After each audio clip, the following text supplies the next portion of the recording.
नहीं देख रहे हैं। 30 साल पहले पंचायत में बार बार कहती रही कि भाई किसी राज्य को कोई नुकसान नहीं होगा, जो वर्तमान में सीटें हैं, जो वर्तमान में रिप्रेजेंटेशन है, उसी आधार पर, उसी आंकड़े पर, उसी रेशियो में आगे भी सीटें होगी। बोलिए। बात को मैं और एक्सप्लेन करना चाहती हूँ कि चूंकि जैसे ये बात होती है कि दक्षिण में जनसंख्या नियंत्रण पर आप चुप रही हो, मैं बात कर रही हूँ, बात बोलेगा, मैं भी नहीं बोल रही थी, नियमों के अनुसार बनेगा जी। मुझे अपनी बात पूरी कर लेने, ठीक है, मैं आती हूँ, मैं आपके पास अपनी बात पूरी कर दीजिए। मैं ये कहना चाहती हूँ कि 2011 में जो जनसंख्या हुई, अभी एक इनको इन्फॉर्मेशन 2011 के आंकड़े नहीं है, मैंने पढ़ के देखे 2011 के आंकड़े आए हैं और इसी 2011 के आंकड़ों के आधार पर परिसीमन की बात की जा रही है। इसमें एक मुख्य विशेष बात यह है कि जो दक्षिण में जो जनसंख्या नियंत्रण पर काम किया है लोगों ने, उसके कारण उनको कोई हानि नहीं होगी। अगर वही बात समझ से परे है कि अगर 2011 की ही जनगणना पर उड़ा था तो जो आबादी बढ़ने और दक्षिण के राज्यों की आबादी घटने की बात कही जा रही थी, उसका तो असर पड़ता ही नहीं, उसका तो नुकसान दक्षिण के राज्यों को होता ही नहीं। ये भ्रम फैलाने की कोशिश की गई। आरती टिक्कू जी, अब लोगों के, क्योंकि आप वरिष्ठ पत्रकार हैं, जरा हमारे दर्शकों को समझाइए, उनके मन में अब ये सवाल है कि क्या महिला आरक्षण कानून ही रुक गया है? क्या अब वो लागू नहीं होगा इन 3 बिलों के नहीं पास होने की वजह से? तो जरा दर्शकों को बताइए कि ऐसा नहीं है, अब कुछ वक्त और जरूर इंतजार किया जाएगा, लेकिन क्या आगे हम असर देखेंगे वो जरा समझाइए।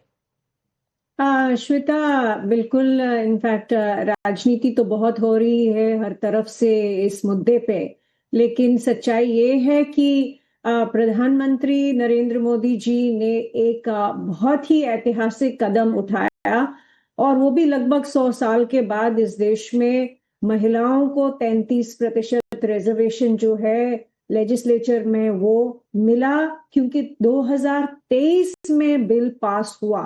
उस बिल को वो बिल इनवैलिड नहीं हुआ है, वो जो तथ्य है वो बिल्कुल बरकरार है।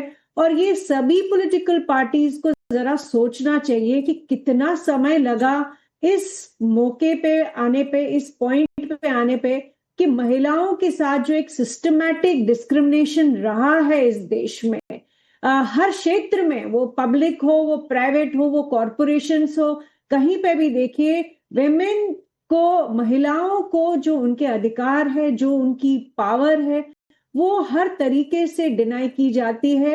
एक मानसिकता है, एक रूढ़िवादी थिंकिंग है, सही कह रही हैं, सही कह रही हैं महिलाओं को। विपक्ष जब भी ये बात करता रहा कि नहीं सरकार अपनी राजनीतिक रोटियां सेक रही है, फैक्चुअली बात नहीं कर पाया, क्योंकि सरकार, हमने देखा कि फैक्ट्स पर बात करने के लिए सदन के अंदर तैयार थी। वो बता रही थी कि किस राज्यों में कितनी सीटें बढ़ेंगी, ये पूरा का पूरा एक खाका तैयार है, लेकिन उसके लिए विपक्ष ने इंतजार नहीं किया, अपने जो ताकत थी सदन के अंदर उसका इस्तेमाल किया, क्योंकि उनको पता था बिना उनके सहयोग के 2/3 बहुमत सरकार हासिल नहीं कर सकती। इस बीच आप सभी मेहमान हमारे साथ बने रहे। बड़ी खबर यह है कि महिला आरक्षण पर कांग्रेस सांसद प्रमोद तिवारी का बयान, मोदी सरकार की उल्टी गिनती शुरू हो गई है, प्रजातंत्र को समाप्त करने की कोशिश थी जिसे हमने खत्म कर दिया है। जो संख्या बल है 230 और 298, वो साफ इशारा कर रहा है कि अब मोदी सरकार की उल्टी गिनती शुरू हो गई है। कितना बड़ा धोखा था। प्रजातंत्र समाप्त करने का एक कुत्सित प्रयास था, एक घटिया, जिसे लपेट के महिला आरक्षण में भारत के राजनीतिक मानचित्र को बदलने की एक नापाक साजिश थी। मैं बधाई दूंगा अपने नेता राहुल गांधी और विपक्ष के सारे नेताओं को, सांसदों को, जिन्होंने भारतीय जनता पार्टी की इस साजिश को समझा। और इसके अलावा बड़ी खबर आपको और भी बताते हैं कि उल्टी गिनती शुरू होने की बात सरकार की कह रहा है विपक्ष, और महिला आरक्षण के खिलाफ विपक्ष ने वोटिंग की, तो बीजेपी ने अब इस मामले को सियासी मुद्दा बनाने का फैसला लिया है। इससे जुड़ी बड़ी खबर यह है कि महिला आरक्षण पर आज एनडीए का प्रदर्शन, एनडीए देश भर में विपक्ष के खिलाफ प्रदर्शन करेगा। विपक्षी सांसदों के क्षेत्रों में यह प्रदर्शन होगा। महिला आरक्षण से जुड़े बिल पर संसद के अंदर की जंग तो वोटिंग के साथ नहीं, लेकिन अब बारी संसद के बाहर नैरेटिव की लड़ाई की है। नंबर गेम की लड़ाई तो इंडी गठबंधन जीत गया, लेकिन सवाल है कि क्या नैरेटिव की लड़ाई पीएम मोदी से हार गया, और इसी नैरेटिव को और अधिक मजबूती से देश के सामने रखने के लिए विपक्ष को एक्सपोज करने की बात कह करके एनडीए पूरे देश में अभियान चला रही है। इस विरोध प्रदर्शन में एनडीए के सभी सहयोगी दल हिस्सा लेंगे। जिन विपक्षी दलों के सांसदों ने विरोध किया उनके क्षेत्रों में एनडीए विरोध प्रदर्शन करेगा और अब इसकी पूरी प्लानिंग जो है वो तैयार कर ली गई है। स्पष्ट है कि कांग्रेस पार्टी, विशेष रूप से राहुल गांधी, हर बात का विरोध करते हैं और आज जब नारी उत्थान और नारी विकास के लिए नरेंद्र मोदी की सरकार समर्पित है, उसका भी विरोध। सीट बढ़ा दिया गया, 50% का कमिटमेंट भी दे दिया गया, ऑफर दिया गया, उसका भी विरोध। तो स्पष्ट है कि ये लोग नारी विकास, नारी वंदन, नारी रिप्रेजेंटेशन के पूरे मांग का विरोध करते हैं। देश की जनता और देश की माताएं बहनों से कभी माफ नहीं करेंगे। ये फिर साबित हुआ कांग्रेस और इंडी सेक्शन ने जिस ढंग से फिर महिला बिल को गिराने का काम किया, ये देश की जनता और नारी शक्ति ने देखा और उनके चेहरे को भी देखा है। आने वाले दिनों में पाई पाई की कीमत इन लोगों को चुकाना पड़ेगा। हमें तो 293 से 298 मिला, ये मेरे लिए खुशी का बात। वरुण पुरोहित जी, मुझे बताइए, सदन के अंदर तो आप संख्या बल में बहुमत की वजह से, क्योंकि आपके पास ये तुरुप का इक्का था, 2/3 बहुमत आपके सहयोग के बिना नहीं हो सकता था, आप जीत गए। लेकिन अब सड़क पर नैरेटिव की लड़ाई को लेकर के क्या तैयारियां हैं विपक्ष की? उससे पूछा आपने श्वेता जी? जी वरुण जी। श्वेता जी, मैं एक बात कहना चाह रहा था, बीच में समय कम मिला, मैं समय को ज्यादा देना ठीक नहीं। क्यों किया पाखंड में, आपको बता रहा हूँ। सर, थोड़ा सा तकनीकी दिक्कत है, मुझे लग रहा है नेटवर्क का कुछ इश्यू है, आपकी आवाज हम तक आ नहीं पा रही है। मैं आती हूँ अनिला जी आपके पास, लेकिन डॉक्टर सांत्वना श्रीकांत जी, आपसे मैं समझूंगी कि सदन के अंदर भले ही ये बिल एक लंबे वक्त के बाद गिरा है, कोई सरकारी बिल, लेकिन अब नैरेटिव की लड़ाई में किसे जीतता हुआ आप देख रही है राजनीतिक विश्लेषक के तौर पर? श्वेता जी, डेफिनेटली बीजेपी जीतेगी इस नैरेटिव की लड़ाई में, क्योंकि वो महिलाओं का समर्थन कर रही है और बहुत सालों से, लगभग 30 साल से जो अधिकार नहीं मिल पाए थे, वो अधिकार मिलने जा रहे थे, लेकिन अपोजिशन के कारण नहीं मिल पाए। और ये बिल्कुल क्लियर है कि बीजेपी यह चाह रही थी कि ये महिला आरक्षण 2029 से लागू हो जाए। अब 2034 तक इस आरक्षण बिल के लागू होने की कोई संभावना नहीं है। तो ये एक बड़ा नेगेटिव पॉइंट हुआ है जो कल बिल ना पास होने के कारण। तो डेफिनेटली बीजेपी के पक्ष में महिलाएं खड़ी होंगी और उनको समर्थन करेंगी। ठीक है, डॉक्टर निमि रस्तोगी, कैसे देखती हैं आप? श्वेता जी, अगर भारतीय जनता पार्टी अपने नैरेटिव्स को इतना ही स्ट्रेंथन करना चाहती है, उनसे कहिए कि आज से, अभी से 33% या फिर 50% आरक्षण आप कर दीजिए।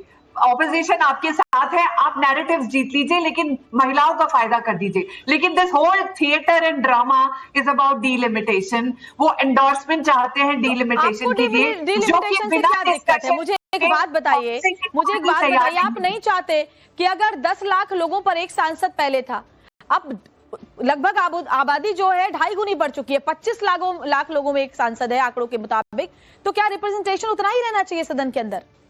नो, डीलिमिटेशन की एक्सरसाइज अपनी तरह से ठीक है, उसको चलते रहना चाहिए, लेकिन उसको महिला आरक्षण बिल की इम्प्लीमेंटेशन से लिंक करना, ये अल्टीरियर मोटिव या ये एक बीजेपी के षड्यंत्र की बू आ रही है। हम ये चाहते हैं दोनों चीजें अपनी जगह रहे। महिला आरक्षण बिल हर आज से दीजिए 33%। बात रख ले, फिर अनिला जी आप दोनों का जवाब दीजिएगा। पूजा मिश्रा कुछ सवाल पूछना चाहती है बीजेपी से, बोलिए। जी श्वेता जी, अभी आपने कहा कि जो है डीलिमिटेशन से परेशानी क्या है, अब बताइए। अभी आप ही ने कहा कि 2.5 गुना बढ़ चुकी हुई है, ये आपको आंकड़ा मिला कहाँ से? सरकार ने सेंसस कराया क्या? नहीं, आबादी तो बढ़ी है ना, आबादी कितनी हो गई है? मुझे एक बात आबादी बढ़ना और आंकड़े होना, जस्टिफिकेशन होना, दोनों अलग चीजें हैं। तो जनगणना तो बोलने वाली बातें नहीं है। जब तक आप सेंसस नहीं करा लेते, जब तक आप सोशियो इकोनॉमिक कास्ट सेंसस नहीं करा लेते, आपको जानकारी नहीं मिलेगी कि कौन सी एरिया में कितने लोग हैं, किस समुदाय के हैं, तब तक आप डीलिमिटेशन का जस्टिफिकेशन नहीं कर सकते। इसीलिए डीलिमिटेशन को सेंसस के साथ में जोड़ करके रखा हुआ है। आप क्या कह रही हैं कि कौन से एरिया में किस समुदाय के कितने लोग हैं? तो प्रॉब्लम समुदाय का है ना आपका।